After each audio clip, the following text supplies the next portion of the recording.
അസ്സലാമു അലൈക്കും വറഹ്മത്തുള്ളാഹി വബറകാതുഹു. പ്രിയ സഹോദരങ്ങളെ, ഒരു ദിവസം ഈ ലോകം അവസാനിക്കും.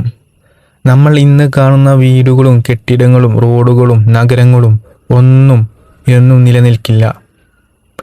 ഒരു ദിവസം നമ്മളും ഈ ലോകത്തോട് വിട പറയും.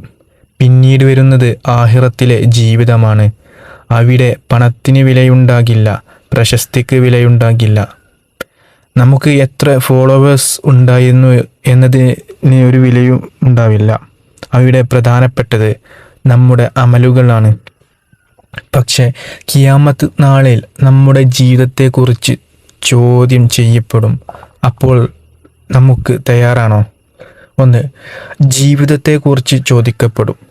നബി സല്ലല്ലാഹു അലൈഹി വസല്ലം പഠിപ്പിച്ച ഹദീസുകളിൽ മനുഷ്യൻ തൻ്റെ ജീവിതത്തെ എങ്ങനെ ചെലവഴിച്ചു എന്നതിനെക്കുറിച്ച് ചോദിക്കപ്പെടുമെന്ന് വന്നിട്ടുണ്ട്. ഇന്ന് നമുക്ക് 24 മണിക്കൂറും ലഭിക്കുന്നു. ആ സമയത്തിൻ്റെ വലിയൊരു ഭാഗം എവിടെയാണ് പോകുന്നത്? ജോലി, പഠനം, കുടുംബം, ഉറക്കം, ഫോൺ, വിനോദം, ഇതെല്ലാം ജീവിതത്തിൻ്റെ ഭാഗമാണ്.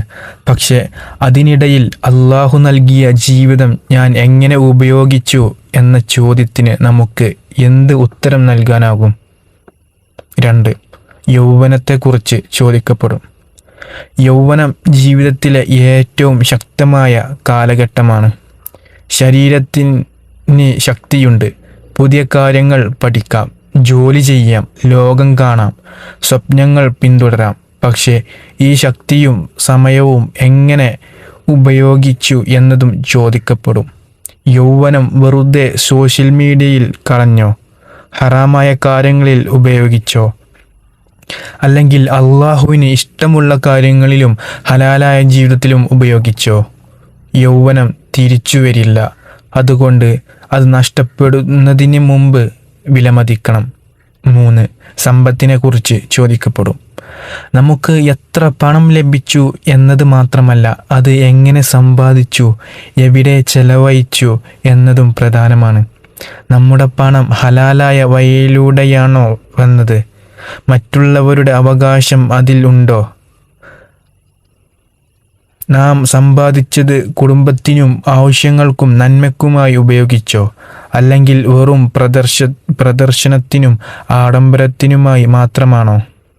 പണം ഒരു അനുഗ്രഹമാണ്, പക്ഷേ അത് ഒരു പരീക്ഷണവുമാണ്. 4, അറിവിനെക്കുറിച്ച് ചോദിക്കപ്പെടും. നമ്മൾ ഒരുപാട് കാര്യങ്ങൾ പഠിക്കുന്നു. സ്കൂൾ, കോളേജ്, ജോലി, ബിസിനസ്. പക്ഷേ ഇസ്ലാമിനെക്കുറിച്ച് പഠിക്കാൻ എത്ര സമയം നൽകുന്നു? അറിവ് ലഭിച്ചാൽ അതനുസരിച്ച് പ്രവർത്തിക്കാൻ ശ്രമിക്കണം. കാരണം അറിവ് ലഭിച്ചതിന് ശേഷം അതിൻ്റെ ഉത്തരവാദിത്വവും ഉണ്ടാകും. ഒരു കാര്യം അറിയില്ലെങ്കിൽ പഠിക്കാം, പക്ഷേ അറിഞ്ഞിട്ടും അവഗണിക്കുന്നത് അപകടകരമാണ്. പ്രിയ സഹോദരങ്ങളെ, ഒന്ന് ചിന്തിച്ചു നോക്കൂ. നമ്മൾ ഇന്ന് മരണത്തെക്കുറിച്ച് ചിന്തിക്കാതെ ജീവിക്കുന്നു. നാളെ എന്ത് വാങ്ങണം, എവിടെ പോകണം, എങ്ങനെ പണം സമ്പാദിക്കണം, എന്ത് പുതിയ ഫോൺ വാങ്ങണം, എന്ത് വീഡിയോ കാണണം, ഇങ്ങനെ ഒരുപാട് കാര്യങ്ങൾ ചിന്തിക്കുന്നു. പക്ഷേ ഞാൻ അള്ളാഹുവിനെ കണ്ടുമുട്ടാൻ തയ്യാറാണോ എന്ന ചോദ്യം എത്ര തവണ ചോദിക്കുന്നു നമ്മൾ? ഒരു ദിവസം എല്ലാം അവസാനിക്കും. ഇന്ന് നമ്മൾ സംസാരിക്കുന്നുണ്ട്, നടക്കുന്നുണ്ട്, ചിരിക്കുന്നുണ്ട്, സ്വപ്നങ്ങൾ കാണുന്നുണ്ട്. പക്ഷേ ഒരു ദിവസം നമ്മുടെ പേര് ഒരു ഓർമ്മയായി മാറും. നമ്മുടെ വസ്ത്രങ്ങൾ മറ്റൊരാൾ ഉപയോഗിക്കും, നമ്മുടെ മുറിയിൽ മറ്റൊരാൾ ഇരിക്കും, നമ്മുടെ ഫോൺ മറ്റൊരാളുടെ കയ്യിലെത്തും, നമ്മുടെ സമ്പത്ത് മറ്റുള്ളവർക്ക് ലഭിക്കും. പക്ഷേ നമ്മുടെ അമലുകൾ മാത്രം നമ്മോടൊപ്പം വരും. അതുകൊണ്ട് ലോകജീവിതം ഉപേക്ഷിക്കണം എന്നല്ല, ലോകത്തിൽ ജീവിക്കണം, ജോലി ചെയ്യണം, പണം സമ്പാദിക്കണം, കുടുംബത്തെ നോക്കണം. പക്ഷേ ആഖിറത്തിനെ മറന്നുകൊണ്ട് ജീവിക്കരുത്. ഇന്നൊരു തീരുമാനമെടുക്കാം. ഇന്നു മുതൽ നമ്മുടെ ജീവിതത്തെക്കുറിച്ച് കുറച്ച് കൂടുതൽ ചിന്തിക്കാം. നമ്മുടെ സമയം വിലമതിക്കാം, യൗവനം പാഴാക്കാതിരിക്കാം, ഹലാലായ സമ്പാദ്യം നേടാം, അറിവ് നേടാം, നല്ല അമലുകൾ വർദ്ധിപ്പിക്കാം, മരണത്തെ ഓർക്കാം, ആഖിറത്തിനായി തയ്യാറെടുക്കാം.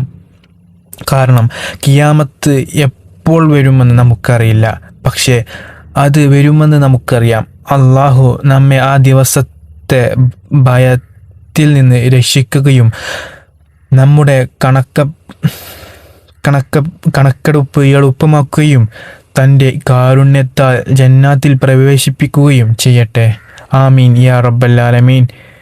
ഈ ഓർമ്മപ്പെടുത്തുകൾ ഉപകാരപ്പെട്ടുവെങ്കിൽ മറ്റുള്ളവരിലേക്കും എത്തിക്കുക.